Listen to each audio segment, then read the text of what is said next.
The wind blew as a small train of scrap headed to the smelters, pulled by a single little green engine in front. A recent cleanup at the quarry on the branch line had turned up lots of old machinery and rusty scrap. Originally, it had been intended that Percy would bring the trucks to the junction and leave them there to be picked up by Poco and his late-night goods to be dropped off at the smelters along the way.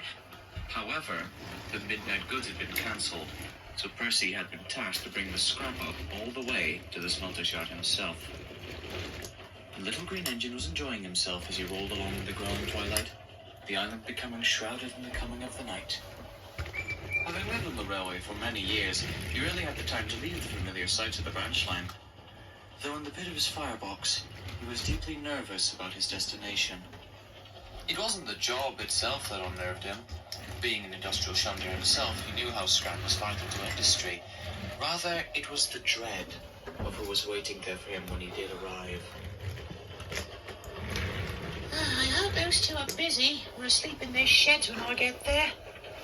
Percy could remember hearing from Mavis and Toby how Stepney had accidentally wandered into the smelters years ago and had almost been scrapped by the two diesel shunters that worked there.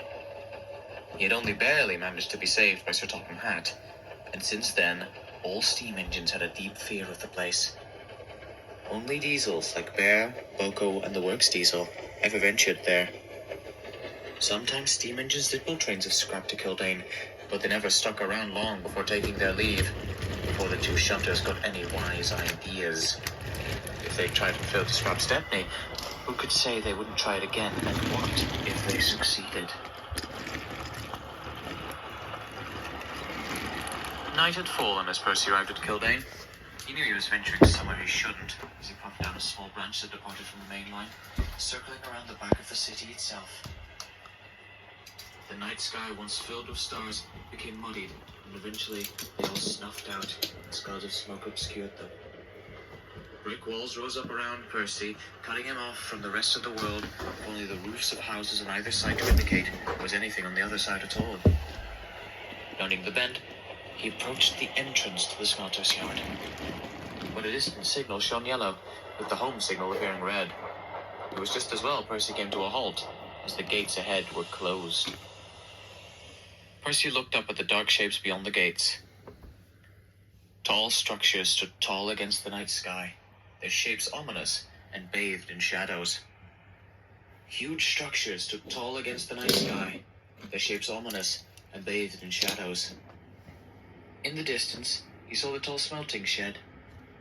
The glow of red-hot light danced against the windows as tall smokestacks billowed brown smoke and snuffed out the stars above. Before Percy could say anything, a bright white beam of light shone upon him. State your name, designation, and business here. Percy, Shunter, I got some scrap for you. Silence fell before the voice spoke again. Stay where you are. I'll get the gates. The light then turned off, plunging the little green engine back into darkness. A door opened, and then a smaller light flicked on from inside the structure above. Because of the filthy windows, all Percy could see was a human-shaped shadow on the glass. There was a loud clack and a whirring noise. The gate in front of him slid open slowly. Once it was stopped, the signal light turned green. There! Now get moving! Percy, still confused by the matter, pulled in. It felt strange that such scrutiny was being made for, of all places, the smelters. It felt like a prison more than a place of industry. Percy ventured deep into the smelter's yard, his eyes darting around, looking for the Iron Twins. Suddenly, a couple horns honked in the distance, and rolling up out of the hazy night were the two grim-looking diesels. Their faces set in with a gruff-looking scowl, which slowly widened into a devious grin. They stopped on either side of the little green engine as he came to a stop. Well, look at this, Bert. The Seamus decided to sacrifice himself to the torch. Oh, aye, Harry. A wise choice on his part, making way for us diesels. How awful. Percy gulped. The other engines were right. These two were very unsettling. You'll have scrap, but it won't be me. Oh, is that so? Ah, such a shame. You'd make lovely scrap. Ah, where do you want these trucks? Percy's blunt reply threw the Diesels back. Their scowls returned, as it seemed they realized that they couldn't intimidate the little green shunter. Just leave right there. We'll handle it. Just get over here if you're not going to commit yourself to scrap. But don't go around the back. Leave the way you came. Percy didn't know what he meant, but he didn't really care, as he wanted to get back to the branch line. He was about to head off when his driver noticed something. We need to find a water tower soon. You're almost out of water. The shunter overheard them. We don't have a water tower, but there is a standpipe located near the shed. Should work well enough for you. We'll give that a look. And so Percy puffed away, leaving the two Diesels behind. They growled threateningly fast. Remember, leave the way you came in. Percy did manage to find the standpipe, but the water came trickling in at a slow pace. It took a long time before his crew decided he had enough water to make it home. It's good enough for me. The sooner I'm out of here, the better. His crew agreed, and the little green engine puffed down the tracks. The tracks led him deeper into the smelter's yard, where the yard light stood tall and dark against the dark sky, barely illuminated by the lights of the smelting shed. Percy looked around carefully. Even with a headlamp, all he could see around him was scrap. The shells of old engines stood to one side, the rusted and rotted remains of old coaches to the other. While he knew it was nothing to be scared of, he found himself wishing he could just be out of this place sooner than later. Percy rounded a corner. His light illuminated a pair of buffer stops, ending at the right near the smelting shed. Oh, bother, just my luck, we're lost. What do you know? Company. Not often do you get any visitors here. Especially not from steam engines. Percy gasped and looked around. Soon his eyes fell on a large Diesel, sitting off the rails.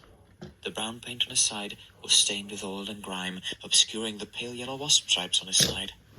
Sheets of rust-covered metal were piled on top of its roof. Despite this, the engine didn't look ready for scrapping, just incredibly filthy. Its face was in a soft frown, though by the look in its eyes, it was the same look Henry had before he was rebuilt. Sickly. Hello. I didn't know there was anyone here. This place is so dark, I couldn't see where I was going. That's perfectly okay, Steamer. This place is very dark. They don't repair all their lights, so it's only fair you get lost. Wait right here while your crew figures out where you are. I'll keep you in good company till they return. Percy's crew did just that, leaving Percy behind as they walked back to find the main office. A loud mechanical click made Percy look around in shock. It sounded so out of place. What was that? I didn't hear anything. An uncomfortable silence soon fell upon the two engines before Percy decided to break it.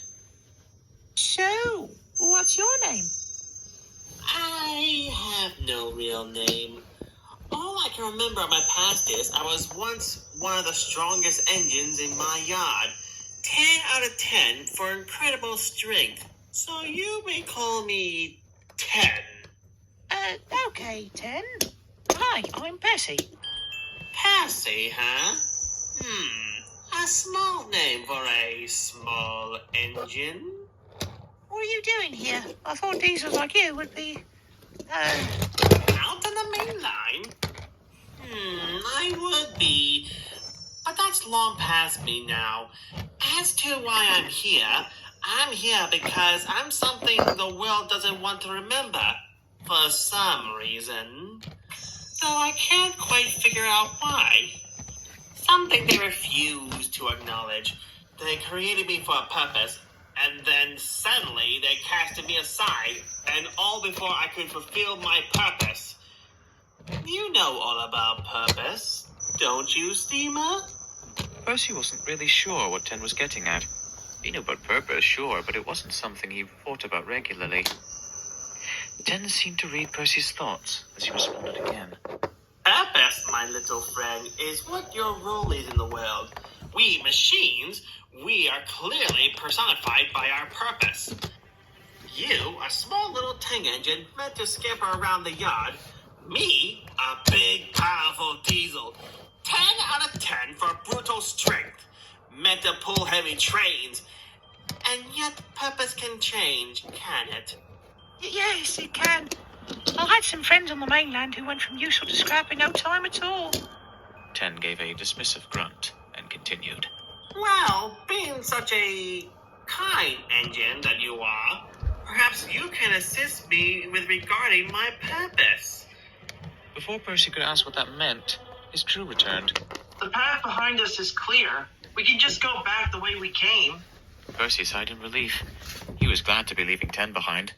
As sickly and sad as he looked, there was something about him Percy just couldn't put his buffer on. Looks like I better get off. Sorry, I don't think I can help you. Oh, but you can. You can help me right now. If you just get a little bit closer. If his driver hadn't had his hand on the regulator, he wouldn't have been able to move in time. Where Percy had been, a massive claw now rested, wrapped around the rails and sleepers, crushing them together as if they were nothing. It was rusty red, stained with oil and hydraulic fluid that dripped from corroded hoses. It snaked back towards the roof of Ten. Percy looked up at Ten's face. There was no trace of the sickly, grumpy scrap engine. All he could see now was a monster. His brow furrowed in a scowl so deep it looked as if his face had cracked apart. Teeth gnashed and eyes swiveled around predator-like, looking for prey. Soon they settled on the frightened steam engine. Get back here! Get back here, you little insect! You little green vermin! You're mine! Mine! Mine! Get back here! Get back here! You're mine! Mine, mine, mine, mine! Get back here! Get back here! Percy screamed and backed away. The massive arm and claws swung wildly around, smashing the ground, so billowed out of a flurry of exhaust pipes. Shadows flashed against the walls like mad as the screaming and roaring faded into the distance. Percy was so terrified, he didn't stop until they suddenly bumped right into Harry. Watch it! Run! Run! There's a monster over there! He almost got me! I warned you not to go over there. Now look what's happened. You've made him upset. I'm sorry. I'm lost. You knew that thing was back there? Of course we did. That's why we told you not to go over there. Now we're gonna have to clear the mess over there after he's worn himself out. And we just had those rails repaired too. Percy stared at the two diesels in utter surprise. They'd not only known Ten was back there, but the way they spoke about him, they were used to dealing with him. How long is that monster back there? The two diesels looked at each other for a moment, debating if they should say anything. Their expressions were grim and haunted. Then they spoke. After we tried to scrap Stepney, Faz said he'd find a way to make us behave. And he did. The Ironworks twins stared in surprise at the thing before them. It was a large diesel, with a large mechanical claw placed atop its roof on a flat car, as it had no power bogies to sit upon. It was pulled along by two diesel shunters. Both shared a matching grey livery, but one had a dark olive green painted on his radiator and cab, while the other was purple, their names done up on their sides with white letters. Man, who knew the boss was so heavy? Of course, after all, who's doing all his work? Us? No, dummy, the man in the moon. Is there a man in the moon? I don't know, I never really looked. Shut up, you two idiots! Harry and Bert, Show these two to the back of the building. Finally got ourselves a new scrap processor. Good to see the fat controller himself. The Ironworks twins looked at the strange train, not entirely sure what they were seeing was real. The big diesel glared an icy glare at them, making their grease run cold. Both wouldn't say, but they both wondered who had designed such an engine. They'd heard of self-propelled crane engines, but given the massive claw atop its roof, they felt this thing was more than that. The big diesel uttered a low snarl. It sounded like an animal. Just right this way. Right. Follow us.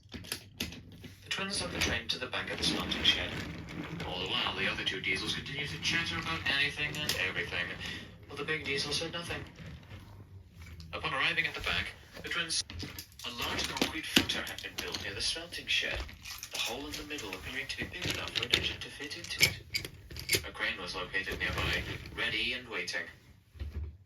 We got this from here, bumblebees. Yeah, so go buzz off.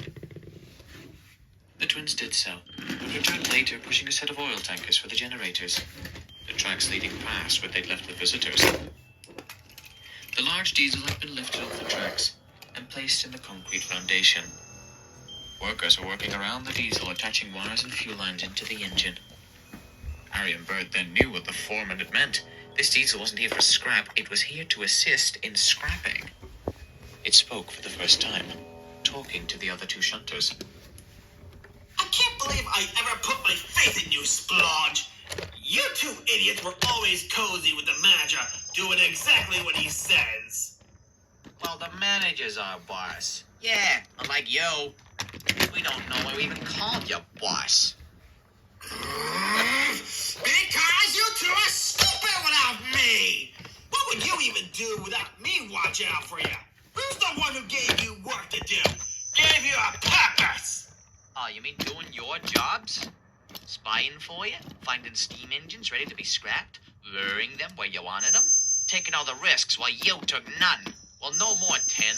We got better things to do than do your bidding.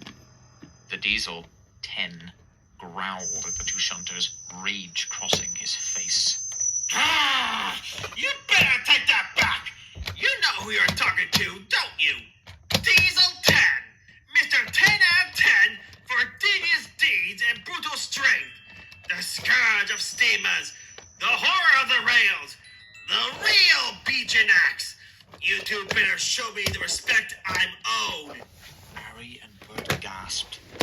They hadn't known that this was Diesel 10 himself. His name was legendary, whispered among scrap merchants in hushed tones out of fear he would come appear. Of the diesel that took great joy in breaking engines apart whenever he could catch them. While the twins took great joy in their task of scrapping engines, they never went out of their way to hunt them down. If a steamer ended up at the smelters, they were there for one thing, to be melted down. It was their job, and they were trying to fix that with Stepney. He cheated the system, he'd broken the rules. That steamer was in the wrong, not them. But Diesel 10, he also broke the system. Hunting engines whose time was not up yet, hadn't been decided for them by people who made them, owned them. And there he was, in their yard, being made to work. Why? Yeah, well, we don't really like you. Empathetically. Is that the correct word? I think so. Good word. And looked at the shunters, glaring coldly. The claw lay limply by his side, his engine grinding as the workers tried to get it to turn over. You know something, Splodge? Tin asked at last, quietly. What? What'd you say? Former boss? Yeah, why don't you speak up? It's important. Come closer. Tin said, quieter still. The two diesels then edged forwards closer, telling their former boss to speak louder. Come on, Ten. Tell us, what is it? Yeah, what is it? Are you sure you want to hear? Duh. That's why we're asking. Suddenly, there was a cough, a splutter, and a roar as Ten's engine started. The claw on his roof snapped up, swinging wildly for a moment before sideswiping the two diesels and knocking them over onto their sides. Ten's grin snapped into an animal animalistic snarl as he gritted his teeth before bellowing out loudly for the whole smelter's yard to hear. I didn't like you two either! It continued for what felt like forever. But really, it only lasted a couple of minutes. For a bang and a cough, the train's engine died again. The bow on his roof similarly dropped down, coated in oil that dripped off the arm. The buffer hung stuck in one of the claw's teeth. Then, Ten started to laugh. It was a crazed laugh, insane and triumphant. It lasted for what felt like forever before it stopped, and the diesel said with a sigh, 7 years of wanting to do that. That felt good. Twins were horrified by what they'd seen and began to reverse away when suddenly Hey, you two! the Ironworks twins halted in their tracks and looked back towards where the voice had come from. From 10. The diesel's face was eerily relaxed. No trace of the monster had been moments before. Then the corners of his lips curled upwards into a smile. Got some scrap for you. Take it away and bring me some more. We will. Just give us a minute. Oh, we just need some black colours and sachets. Yeah. Oh, we'll be back. We'll be back soon. The two quickly reversed away again, and they would have kept going, never to set one wheel turn back into these sidings again, had Ten not said one last parting sentence. I suggest you don't keep me waiting, or I will find a way back onto the rails and find you! Harry and Bert silently agreed it was best to do as he asked.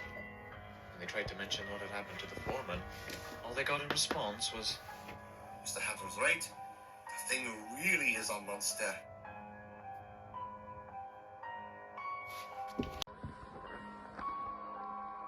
Percy stared in shock at the story the Iron Twins told. That monster was here, on Sodor, and these two were guarding it. So that's the deal.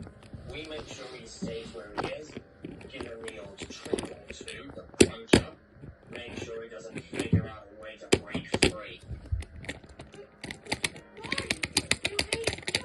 Of course we hate steam engines, but that's not changed. But we can't let him get one of you. Facts told us if we ever let that happen, he'd see to it that we were fed there. Him to be torn to shreds. And you saw how he was. That monster wouldn't hesitate to rip us apart, regardless if it were decent like him. That says will pay our manager twice our value for brand new diesels. Easiest thing in the world. So if we want to stay on the rails, we better do our job and nothing else.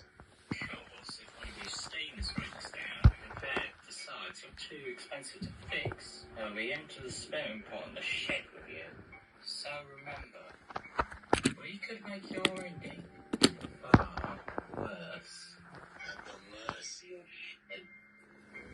Percy gulped, understanding. From behind the smelter shed, the animalistic howling subsided into silence. All that could be heard was the blowers feeding air to the furnaces. The two shunters quickly rumbled away, blowing the line headed to crack. Percy backed away. His eyes swiftly towards the back of the large smelting shed, the memory of what was back there flashed in his mind on repeat. Percy soon turned around and looked at the smelters in a hurry.